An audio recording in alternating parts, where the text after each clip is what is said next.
Friends, ఈరోజు కనుక మనం ఈ వీడియో చూసుకున్నట్లయితే నేను మీకు ఒకటి చట్నీ రెసిపీ చూపెట్టినానండి. అదేంటంటే మనం రోజు తినే ఇడ్లీలోకి కొబ్బరి పల్లి చట్నీ ఎలా పట్టుకోవాలో చూపెట్టినానండి. ముందుగా ఏం చేసుకోవాలంటే ఈ పచ్చిమిరపకాయలు, ఈ పల్లీలు నూనెలో బాగా వేయించుకోవాలండి. ఆ తర్వాత ఏం చేయాలంటే నూనెలో వేయించుకున్న తర్వాత ఈ కొబ్బరి, ఈ పల్లీలు, ఈ పచ్చిమిరపకాయలు వీటి అన్నింటినీ మిక్సీ పట్టుకోవాలన్నమాట బాగా.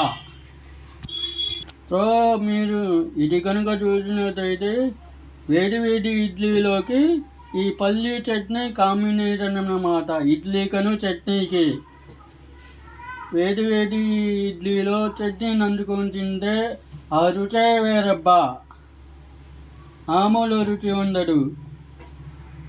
ఈ విధంగా చూసుకుంటే మనం పుట్నాలు, కొబ్బరి, పల్లీలు, ఈ పచ్చిమిరపకాయ వేసుకొని పట్టుకుంటే చాలా బాగుంటుందన్నమాట. ఇందాక చెప్పాను అండి, పుట్నాలు వేసుకొని పట్టుకుంటే ఇంకా చాలా బాగుంటుందన్నమాట. ఇవన్నీ కలిపి మిక్స్ చేసి పట్టుకుంటే చట్నీ రెడీ పట్టుకోవాలన్నమాట. చట్నీ రెడీ అవుతుంది. ఇదిగో చూసారు కానీ చట్నీ రెడీ అయింది. మెత్తగా పట్టుకోవాలన్నమాట, మెరిగేంత వరకు. తిరగమాత వేసుకోవాలండి.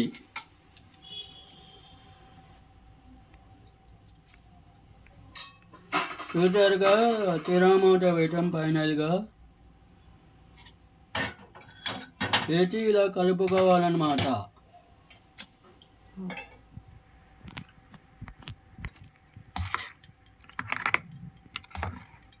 చూసారుగా చట్నీ అయితే రెడీ అయింది. ఇడ్లీలోకి మనం ఇడ్లీ వేసుకుంటున్నాం అన్నమాట.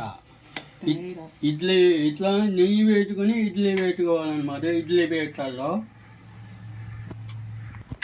సో ఈ విధంగా వేసుకోవాలన్నమాట ఇడ్లీ పిండి ఇడ్లీ ప్లేట్లలో.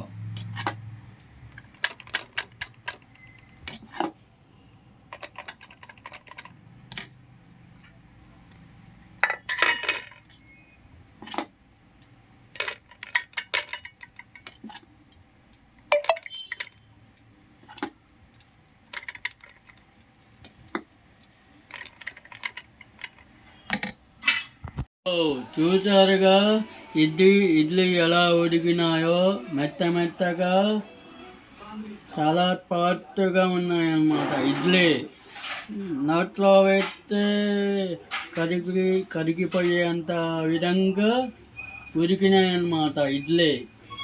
ఈ ఇడ్లీని వేడి ఇడ్లీ నెయ్యి వేసుకొని కారపొడి చట్నీతో నంచుకుంటే అబ్బా ఆ రుచే వేరు.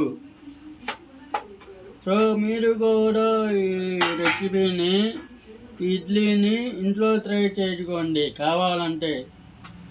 సో నేను ఫైనల్గా చెప్పేది ఏంటంటే ఫ్రెండ్స్, ఈ వీడియోని మీరు చివరి వరకు చూసి లైక్ కొట్టి కామెంట్ పెట్టండి ఫ్రెండ్స్, ఎలా ఉన్నాయో ఈ మెత్తని ఇడ్లీ.